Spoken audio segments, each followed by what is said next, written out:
ভালো মানুষ, তাকে মিথ্যা অপবাদে ফাঁসানো হয়েছে।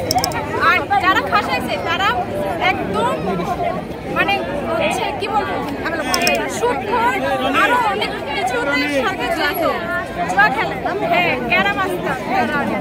তো শান্ত ভাই আমাদের এলাকার জন্য বা অন্যান্য এলাকার জন্য অনেক ভালো কিছু করে, শিক্ষার্থীদের জন্য অনেক ভালো কিছু করে, উপবৃত্তির ব্যবস্থা করে দেয়। আর আজকে আমরা এখানে আসছি শান্ত ভাইকে মিথ্যা মামলার হাত থেকে বের করে আনবো। তার জামিন দেখে আমরা সবাই আনন্দে উল্লাসে এখানে আসছি। শত শত মানুষ তার এই জামিনে অনেক আনন্দিত। যারা মামলা দিয়েছে তারা তো একদম নিচু প্রকৃতির লোক, তারা শান্তকে সবসময় ঈর্ষা করে। শান্ত আমাদের প্রাণপ্রিয় একজন ছেলে, একজন প্রাণপ্রিয় নেতা। আমাদের যে কোনো বিপদ আপদে রাত নেয় দিন নেয়, যখন আমরা তাকে ডাকি সবসময় তাকে আমরা কাছে পাই। শান্ত এক কথায় পরোপকারী একটা ছেলে, আর এই জন্যেই শান্তর শত্রু বেশি।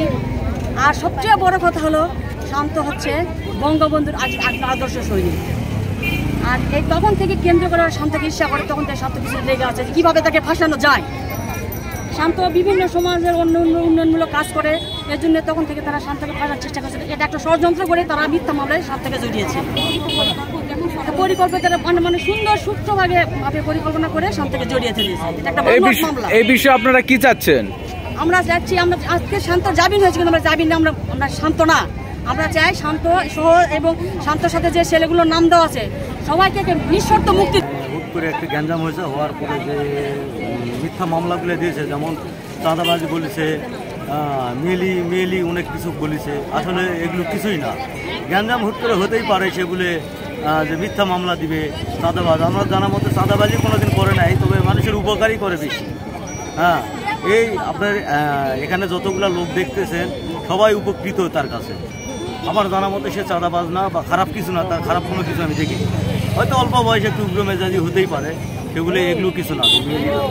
তাকে মামলায় ফাঁসাইছে, তার প্রতিবাদ করাতে তাকে ফাঁসাইছে। তারা ভূমিদস্যু, সুদের ব্যবসা করে, নিরহ লোকদের আটকায় টাকা ইয়া করে। মানে মানুষ যদি অভাবে হয়তো সুদের টাকা লায়, কিন্তু তাদের আটকায় তার বাড়ি ঘর অনেক সময় জমি দখল করে নেয়, ভাঙে বাড়ি নিয়ে আসে। এবং তারা জুয়ার আসর করেছিল, সেই জুয়ার আসর প্রতিবাদ করাতে তাকে মিথ্যা মামলায় ফাঁসাইছে। মামলাটা দিয়েছে তারা তো মনে করেন যে সন্ত্রাসবাদী, তারা মানুষকে হয়রানি করে, মানুষকে জাগৃত করে এবং এই সম্পর্কে তারা মিথ্যা মামলায় জড়িত করে হয়রানি করতেছে। এবং তার জন্যে আমাদের শত শত লোক তার জন্য এসেছে এখানে জেলখানাতে।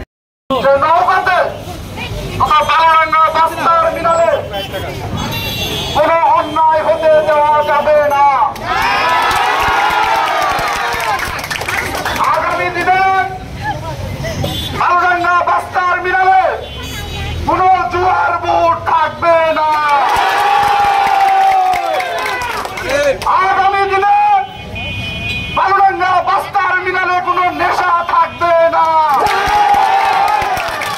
আপনারা জানেন গত কয়েকদিন আগে যারা নেশার সঙ্গে সম্পৃক্ত, যারা জুয়ার সঙ্গে সম্পৃক্ত, যারা ভূমিদস্যুর সাথে সম্পৃক্ত, সেই ভূমিদস্যু, সেই জুয়াবাজ, সেই নেশা ব্যবসাকারীদের সঙ্গে সেগুলোর প্রতিবাদ করতে গিয়ে আমার সঙ্গে তাদের একটি ঝামেলা হয়।